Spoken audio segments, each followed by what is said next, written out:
All right, good morning, everyone. Can you hear me clearly? Yes. Good? Okay, let's begin. Okay, so Assalamualaikum, a very good morning and happy Sunday to everyone.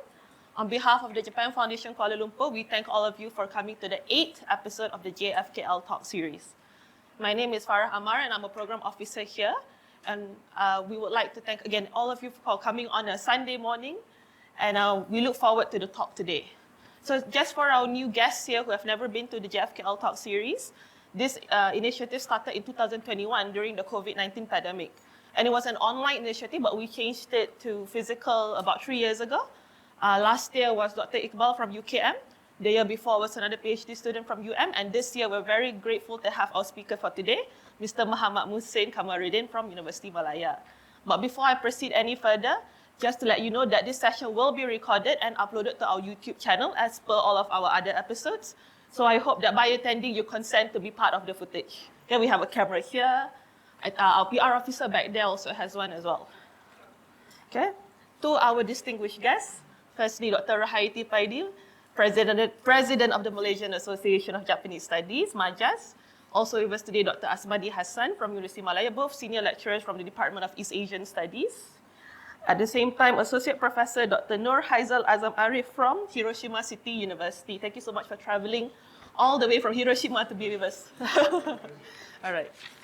Maybe one day we can invite you next for a talk, right? All right.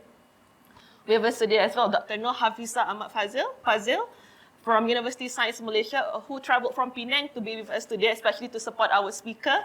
As you can see, our speaker has friends from very far places. Okay, respected academicians, scholars, lecturers, students, ladies and gentlemen, and of course our special guest today, on behalf of JFKL and on behalf of our director, Mr. 𝗂𝘂𝗵𝗀𝗶𝗶, we thank you for coming here today.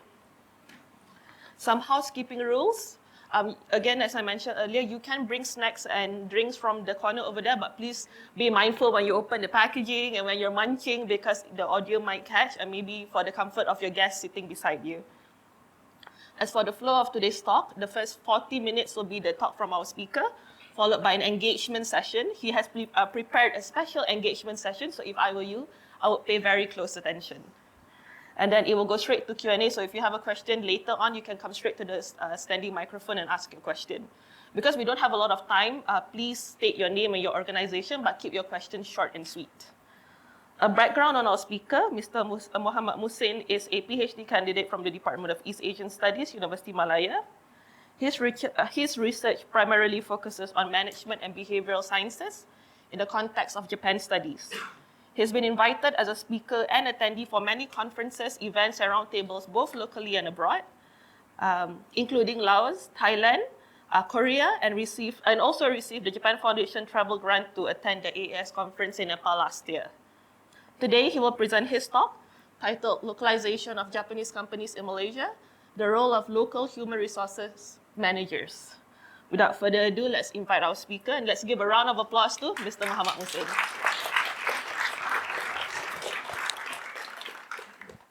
Assalamualaikum and a very good morning to everyone. First of all, thank you Japan Foundation for inviting me to be part of speaker for 8 episode. My supervisor, Dr. 𝗨𝗨𝗶𝗆𝗁𝗨 and Dr. Asmadi is coming here. And also a lecturer from Hiroshima Daigaku. Thank you so much for being here. I'm appreciate. Okay, so for this morning, I will present a topic which is I extract from my PhD thesis, which is localization of Japanese company in Malaysia, the role of local HR managers. So a little background, Malaysia as a strategic hub for Japanese multinational company or MNC in Southeast Asia. So according to JATIM, there's about 1,612 Japanese multinational company currently operating in Malaysia, specifically in Selangor, Penang, and also JB, Johor. So sector distribution, nearly half of this company are manufacturing sector, particularly in electrical and electronic. Job creation generate almost 340,000 jobs in manufacturing sector alone. According to JETRO, Japan External Trade Organization, study found 96% of Japanese companies intend to maintain or expand their operation in Malaysia. Do you have any idea why Japanese like Malaysia compared to other Southeast Asian country? So the key is stability of the country, of course. Many household Japanese brands spanning the automotive, electronic, retail, logistics sector maintain a dominant and long-standing presence within the Malaysian market. So this is the Japanese company that currently operate in Malaysia.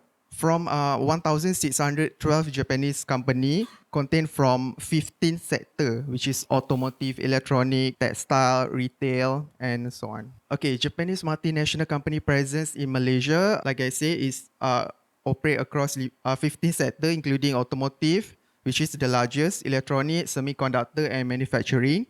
Investment in manufacturing hubs. Many Japanese companies have set up manufacturing plants in Malaysia due to strategic advantage like skill labor, favorable government policies, and proximity to ASEAN markets.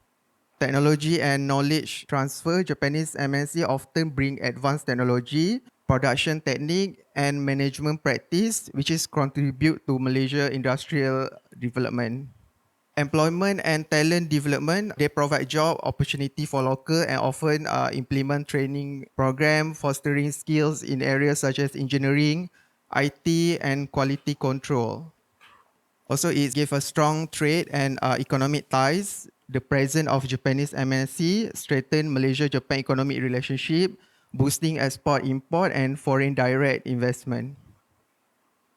Today, I will explain more about localization. Any of the audience know what is localization, or you guys have heard before? Localization. Anyone want to answer? Okay. Localization is not really quite opposite of globalization, but it's from a global to the narrow down to the host country. So let me explain more about localization. Localization is adapting global strategy to local context, align HQ policy with host country culture, law, and practice, balancing global consistency with local flexibility, integrating local knowledge into decision-making process in a Japanese company which operate in Malaysia, and also ensuring business goals are achieved while respecting local norms.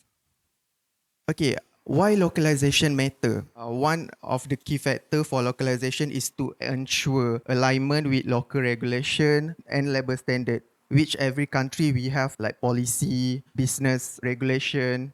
For example, like for giving salary, we have like SOSO, KWSP also. Improve communication and understanding across culture, building trust and engagement among local employees, enhance operation efficiency and decision making, reduce misunderstanding between HQ and host country teams, and also support long-term sustainability and business success. Okay, what is human resources localization? It is a transition from expatriate lead to locally managed organization. It's adapting HR policy and practice to fit the host country context, developing and promoting local talent into managerial and leadership roles, reduce reliance on expatriate through local capacity building, and also acting as a bridge between HQ objective and local operation. From expatriate to local manager. Progressive appointment of Malaysian manager in middle and senior roles. Empowering local talent. Elevating Malaysian professional into senior management tiers. Phasing out expat tendency transition from a foreign-led to local-led operation. Future-proofing leadership, building a sustainable local talent bench through targeting succession planning. Culturally informed leadership, leveraging our local expertise to drive business strategy, legacy of localization, securing a long-term autonomy of Malaysian management team. Adapting to Malaysian labor context, just like I mentioned before, Japanese company need to follow strict Malaysian labor law and guideline, payroll integrity matching local pay structure like KWSP, PERKESO, SOSO, sensitivity to Malaysian multicultural workforce and norms, sensitivity is very important. Adapting to local work hours, living entitlement and public holidays, and also engagement with local development, practice and industrial relation. Culture localization. Respect our Malaysian multicultural and Islamic values. Provision of prayer room, halal food and festivals allowance. Example like Hitachi Malaysia celebrate Raya, Chinese New Year and Deepavali. They even decorate their lobby according to each season. Adapting Japanese hierarchy to local communication style. Okay, localized workplace practice. Adapting work policy to comply with local labour law and regulation. Reflect local culture, value and social norm in daily work practice. Customizing work hours, leave and benefit to local expectation. Using locally appropriate communication and management style. Incorporating local religious, culture and public holiday. Creating an inclusive work environment that resonate with local employee. And for our managerial localization strategy, empowerment of local subsidiaries and reduction of HQ-centric control, hiring local manager instead of sending expatriate, which can sometimes cost a lot, adjusting leadership style to match culture norm, for example, like more participative in some culture, more hierarchical in others, adapting HR policy for local labour law, benefits and our work-life expectation.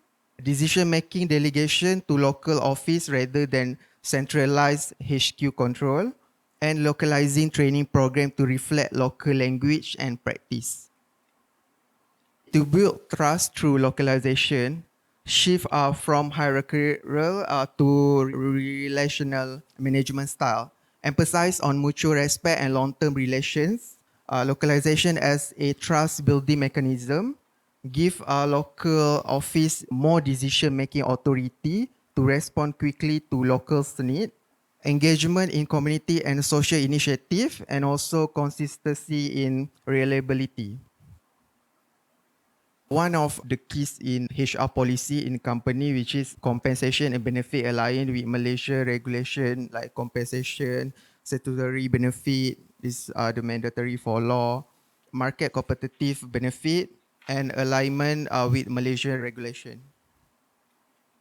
And also for local talent development, training program tailored to Malaysian workforce need, culture relevant, respect local works, habits and values and diversity, language and communication developed in understandable language with a relatable example, compliance and industry fits, meets local law, safety standard and business practice, address local skill gaps, focus on the workforce specific needs, and also boost engagement and retention, which is employee feel more valued, motivate, and more productive. Adapting localization make the Kaizen system from Japan more relevant. Localization allow Kaizen to reflect local work culture and reality. Local employees are willing to participate in continuously improvement when practice feel familiar. Local managers translate Kaizen philosophy into actionable, context-specific improvement. Culture alignment strengthen ownership of Kaizen initiative. Continuously improvement becomes sustainable when driven by local teams, not impressed by HQ. Kaizen thrive when global philosophy meet local understanding. Okay. Any question for now before I go to the case study? No. Okay. So today I will present a case study of HR localization strategy. I will explain Aeon Credit because it's part of my research other than Uniqlo, Hitachi. So I choose because if I want to talk about others company, it would take like maybe 2 hours. So we will see what Aeon Credit, not Aeon the orange one, the pink one, the finance, not the grocery one. So what Aeon Credit HR localization strategy look like? Their policy is to strengthen mutual trust between Japan and Malaysia, increase employee loyalty and productivity, and ensure long-term sustainability. Also, they enhance competitive in ASEAN market.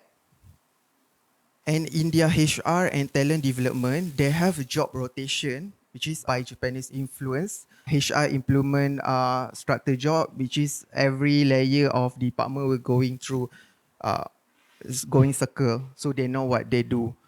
Rotation to develop well-rounded employee with holistic understanding of the business. Employees are encouraged to move across function, building versatility and cross-functional capability. Upskilling and Kaizen culture. Okay, HR drive a strong culture on continuously improvement through competency based on training and upskilling program. This initiative prepare local talent for leadership role and long-term career growth. Their recent recognition, Aeon Credit localization effort has been externally validated. It was recognized as one of the HR best companies to work for Asia 2000, which is last year. Reflect strong and well-received HR policy. Demonstrate competitiveness against top Malaysian employee, and highlight positive employee experience and workforce engagement. Aeon Credit Management Training Program for HR New Talent. This program was introduced in 2019 with the objective of attracting high potential individuals and preparing them to become future leaders within Aeon Credit. Young talent are given opportunity to rotate within the HR function, allowing them to gain broad exposure to key HR area, hand-on experience, practical knowledge of people management and organizational development. It is designed as a fast-track career pathway supported by structured training and development to accelerate participant growth. They even have a Japanese class for those who want to go exchange to Japan, working in Aeon Credit in Japan. Within a period just 18 months, successful trainees are able to progress to supervisor level or higher, equipping them with both leadership capabilities and a strong understanding of a core of organization. Aeon Credit also provide a lot of scholarship to young talent, for example, corporate social responsibility and talent development, managing a program launched 2017 to fulfill Aeon commitment to community and equitable educational opportunities. Strategic recruitment, overseeing to sponsorship of 36 undergrad students from top local institutions, which is UPM, and USM, with a target focus on identifying high potential talent from underserved background. Performing monitoring local investment of 1.14 million to date, resulting in high caliber customer such as 12 recipients who achieve first class on. Okay, HR localization is a strategic investment in people itself, not just policy. It's empowered local manager transform global vision into local success. Trust, capability, and leadership grow when localization is done progressively. Strong collaboration between Japanese expatriate and Malaysian manager drive excellence. Sustainable with localized leadership and shared purpose. So this is the core of importance of localization. Okay, thank you.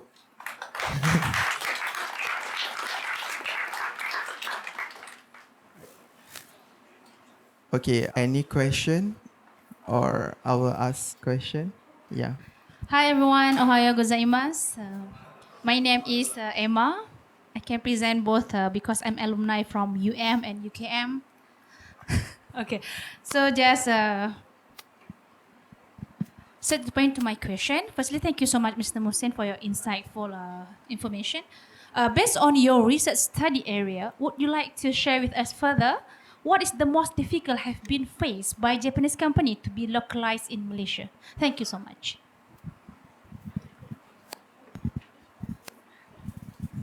Sorry, your question is what the most difficult? Japanese companies localizing the companies. Okay.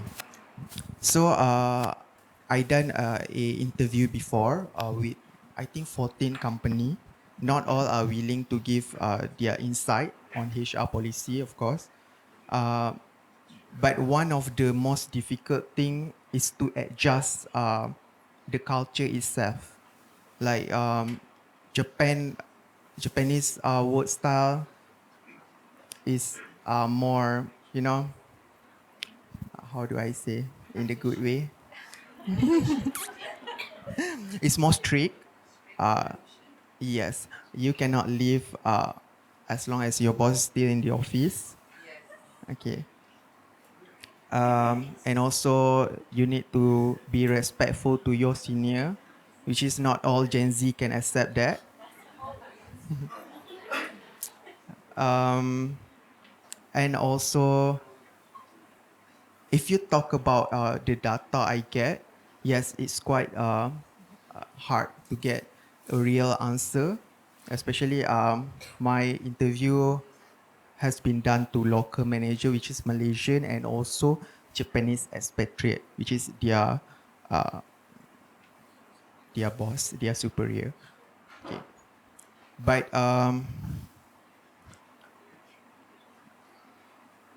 to get a hard data, I think it's depend. It's depend on the question I ask. But of course, much harder data I'll get from a Japanese expatriate, which is not willing to tell the truth. Like sometimes we have like chulas culture, Orang Malaysia sometimes suka mengular, Yes. Mengular, yes. Recess time at not a proper time. Yeah. That is unacceptable for Japanese company mostly. Yeah. Yeah, I think that's it. Oh, okay. Right. Yeah. Sorry. Can I add on to my question? Okay, sure. Because just now you mentioned about that you interviewed the Japanese expatriate. What about the work-life balance perception on the Japanese expatriate? Because you mentioned just now in Japan it works very strict when the boss is still in the office. When the boss still in the office, I mean like the staff also feels scared not to leave the office. So what about the expatriate perception toward the Japanese companies in Malaysia about the work-life balance? Trade, you mean from Japanese expectation, is it? Yes. Okay, so most of Japanese company in Malaysia, they already integrate with local culture norm. So I don't think it's quite difficult, and they're also prepared with our culture, our sensitivity, and like I said before the Japanese expatriate or any international expatriate come to the host country, have like briefing, or like we call it kursus or workshop to the host country, so they don't do something against the norm or the culture itself. Yeah. I hope it's clear. Okay, yeah. Hi, I'm Dr. 𝗨𝗶𝗶𝗁𝗂𝗆𝗆𝗨 from Faculty of Science, UM. Just now you said, thank you very much for the presentation. That was wonderful.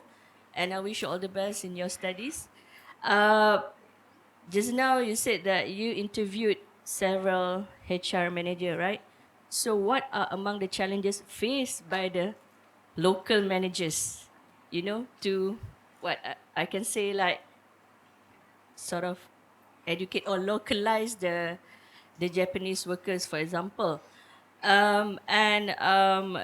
One of the initiatives just now you said by giving scholarship through education. What is the way forward? Perhaps they have other initiative that they, will do in the future through your interviews. So perhaps you have opinions on this, or yeah, and would like to share. Thank you. All right. So I try to answer. For the first question, you asked about the expectation of local manager, the challenges they're facing in the Japanese lead company, right? Okay. There's two type of local manager in Malaysia, which is have background in Japan and non-background. So for non-background Japanese study program, which is I can say, it's quite hard. Especially they have like a custom, a greeting. Sometimes you have to bow a bit to your supervisor. Not all of them know about this custom in Japan company they work in. But for some, for example, Doctor, what's the company in Perai? The Perai one. What is it? Todai, yeah. Tore. Tore, I interview Tore manager, which is Japanese itself. He said one of the challenges he facing of to local manager. Sometimes it's hard for us to learn quickly. To learn quickly something like they have to continuously teaching us, like it's something quite unacceptable for Japanese. Maybe like one time, two time, okay, but repeatedly, too much, it will cause a problem. Yeah. Yeah. For the second question about the scholarship, is it about? Perhaps any other slants in the future besides scholarship. Okay. They have like program 3-month program, but they're still discussing this 3-month program to Japan, which is they do exchange between Malaysia manager and Japan expatriate to Malaysia, learn for 3 months, and then if it suits you to work there, you can just continue working in Japan. And of course, most Malaysian prefer to stay in Japan because the salary is much higher. Yeah. But I'm not sure about the contract. Are they allowed to coming back or staying there? Yeah. Any question?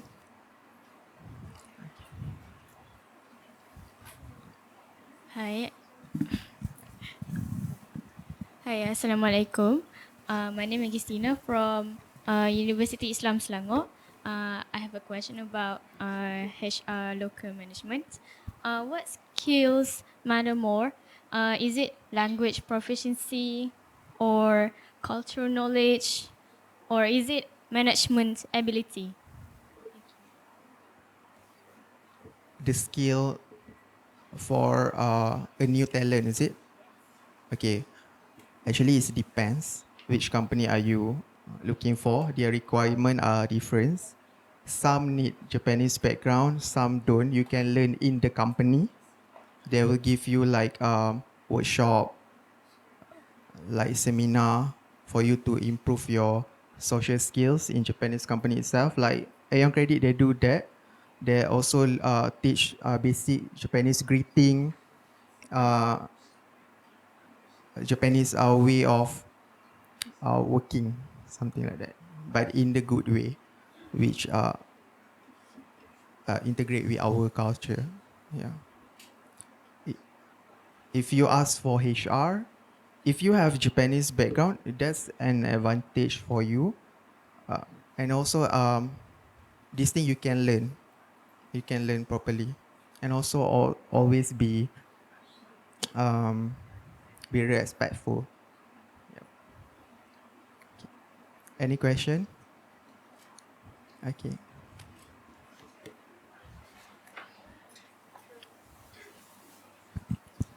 Okay. Assalamualaikum. I'm 𝗨𝗶𝗶𝗃𝗶𝗁 from University Islam Selangor. So my question is that we know that Japanese is getting more advanced and using AI, but they're also struggling with a massive AI literacy gap. So my question is, with the surge of AI adoption in 2026, how are local HR managers in Japanese balancing the traditional on-the-job training, which is usually slow, with the urgent need for rapid digital upskilling? Thank you. Okay, interesting question because you asked about AI, which is out of topic. But last year I went to Nepal. They have like AI and AI. What is it? AI Teru, if you remember. AI Teru and something like that about Japan in future. Because we know Japan is known as working very hard. So why you work hard when we already have AI, right? It's much easier. But I think of if you ask about this data or is that your question about How is their balancing balancing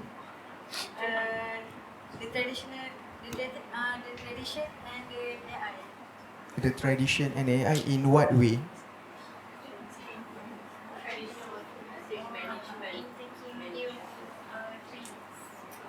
Or in making? It's interesting. I will look out. Because it's out of the topic. Yeah. Assalamualaikum, hi everyone. I'm Alia from University Islam Selangor. There are 5 guys, my students. So they are asking questions about the assessment. Understand. So I would like to ask a question because you mentioned just now that the Gen Z has difficulty in adapting with the lifestyle of what is expected by the Japanese. So when you did your literature review, was there a comparative readings or study that you did from? It's okay, I think my voice is loud enough. Oh, for recording purposes. Okay. So yes, the literature review that you did you sort of like go back to 40 years ago in terms of how Japanese localization, because I know that 40 years ago we have Yauhan, we have Jasco, which is what do you call it, from Japan. So that is where now it is Aeon.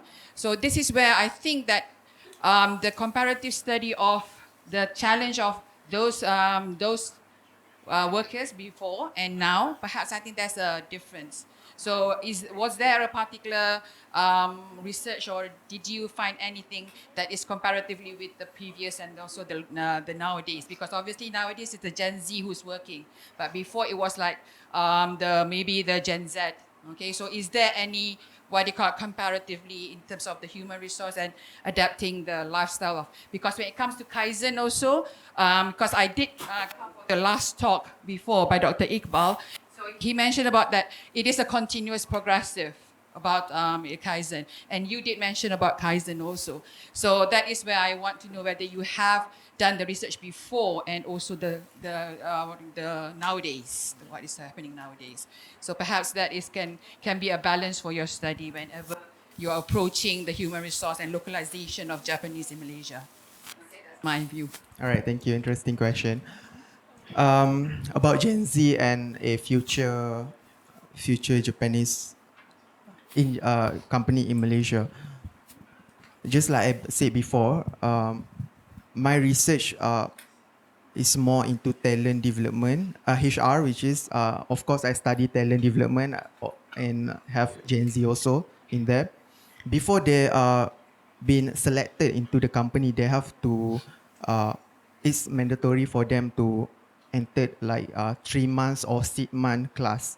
So they were being, not I'm saying groom, they've been teaching how to be like Japan.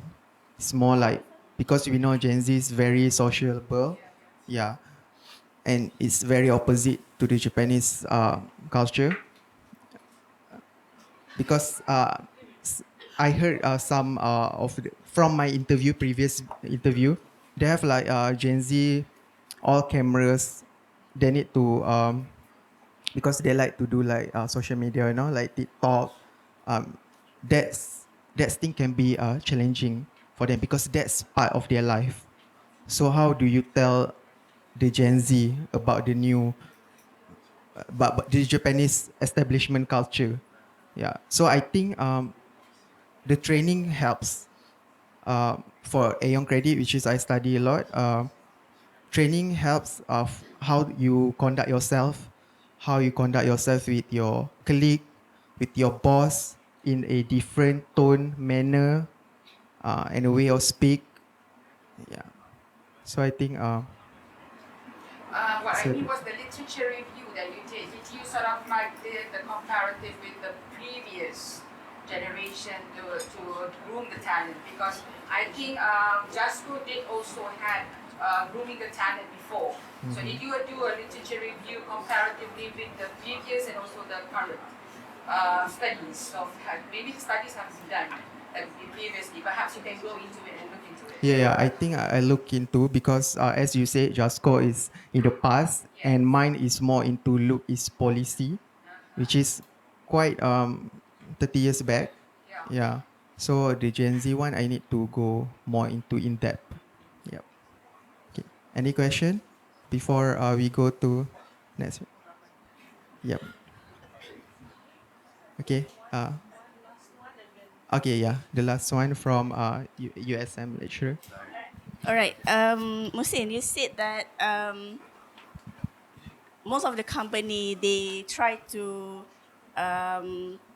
make it more like to follow the Malaysian culture, to do the decoration and whatnot. What do you think about CSR? Because when company do some of the community engagement with the committee, they can learn more about our Malaysian culture compared to doing something in the workplace. Do you think that, or based on your research, data collection, do you think that the company learn more about Malaysian culture through this kind of program? All right. Corporate social service. CSR, corporate Okay. social responsibility. Responsibility. Okay. We talk about company, of course, the first objective is profit. So corporate social responsibility is maybe second or third topic. But like I said, we have plenty of Japanese company that do CSR. Like for example, Hitachi, they give to orphan. Also, I think the latest one is from, I forgot it. I think Panasonic. Yeah, they do like charity for um, I forgot the cancer. I think. Yeah, you can check it. Yeah. But yeah, that's part of. That's not the real intention for localization in host country, to understand more, to engage more with the local. But yeah, Aeon do highlight more about CSR in the past 10 years, I could say. Also, they have like Go Green, Go Green campaign, which is they plant over 1,000 trees. Yeah. Thank you for your presentation. I'm a business scholar at Taylor's University. I'm an expert of retail stores, Japanese. So I visit malls in Malaysia. There watch videos and social media all the time. Before sharing information or culture, or company's target, companies should analyze labor conditions and improve salary, wage. So companies might want save fund in Malaysia. It is true, I think so. So what do you think about labor condition or Malaysian salary? What do you think about it?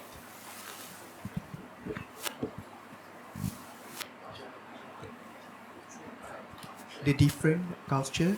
Sorry. For example, Uniqlo, Ion, or Muji, yeah, they work hard because their salary higher compared to other retail stores or other shops. I think so. So without enough salary, they never follow companies' laws or regulations. What do you think about it? This is a serious problem, I think.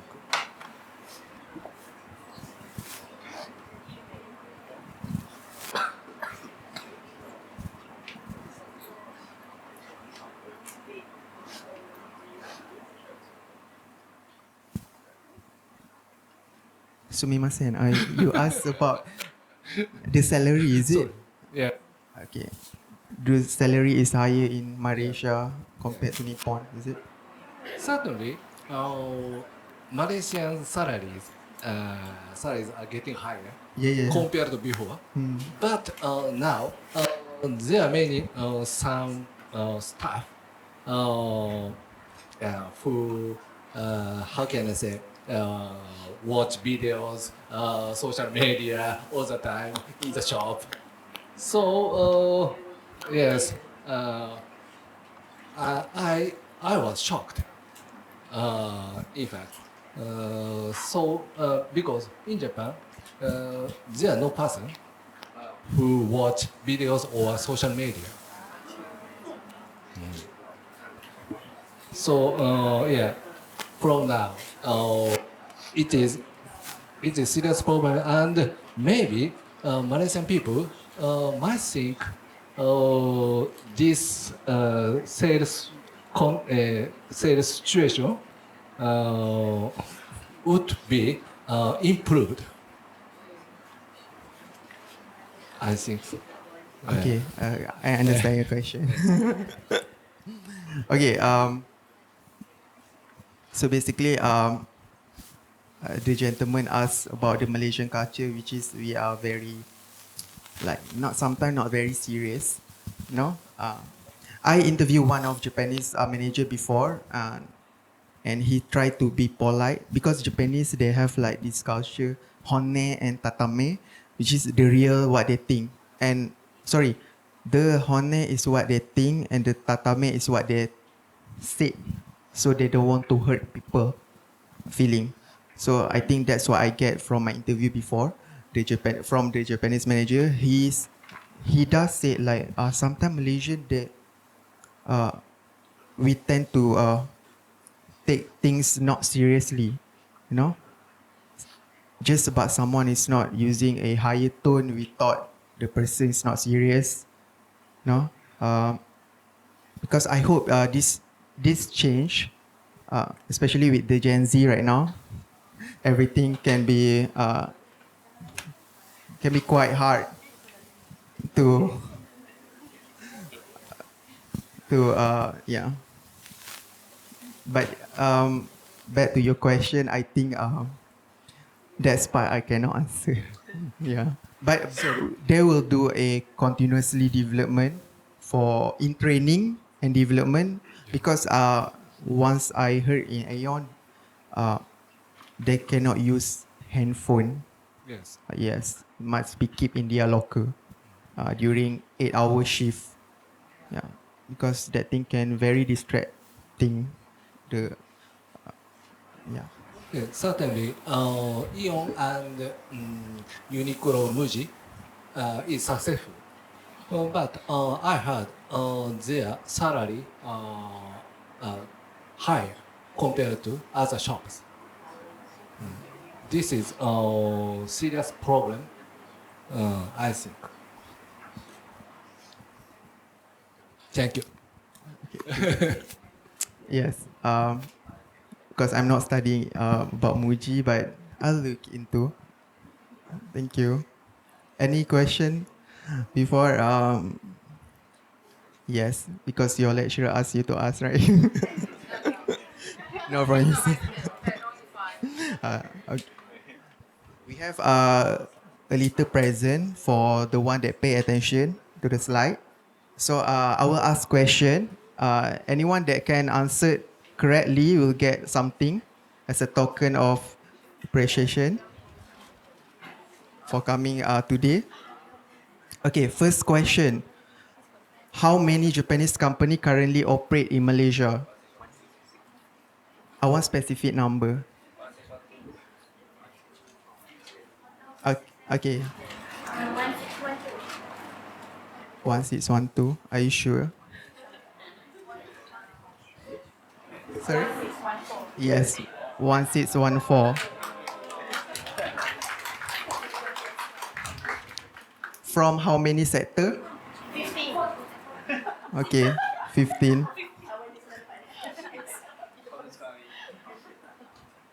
Okay, the third question. What is the name of scholarship program mentioned in the presentation? No.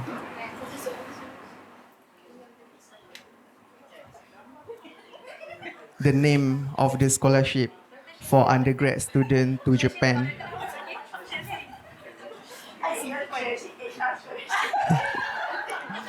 That's double dipping. He cannot twice. Okay.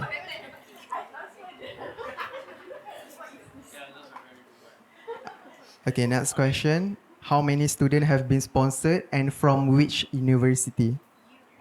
No, not you. Others. Anyone? How many students just get the scholarship? Yeah. 36 students from UKM, and USM. You? UPM, and USM. Okay, all right. Correct. Thank you. Okay, the next question. Is a localization considered as one-time task or a strategy investment in people? Okay. The gentleman? Strategy investment. Yes, correct. Yeah. The guy in the brown shirt. Yeah. Okay, next question.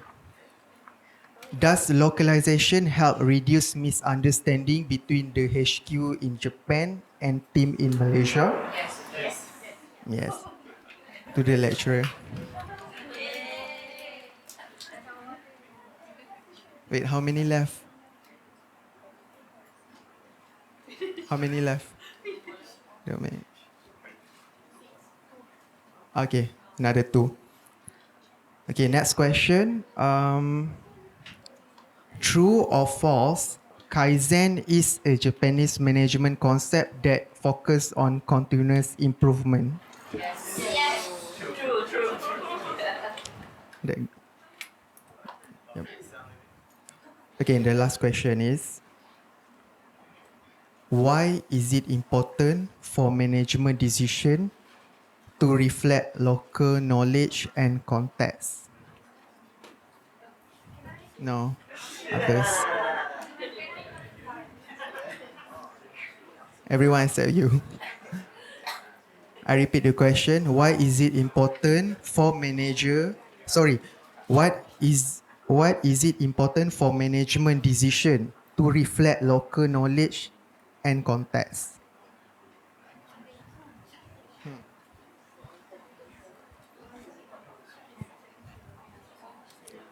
Why is it important?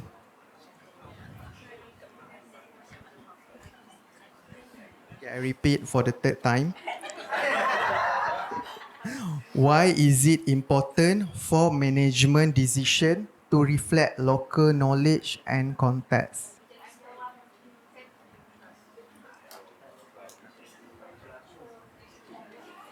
It's a big prize from Japan, all the way from Tokyo. Anyone?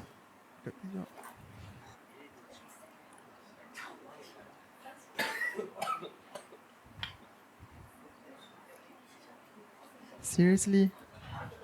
Okay, yes.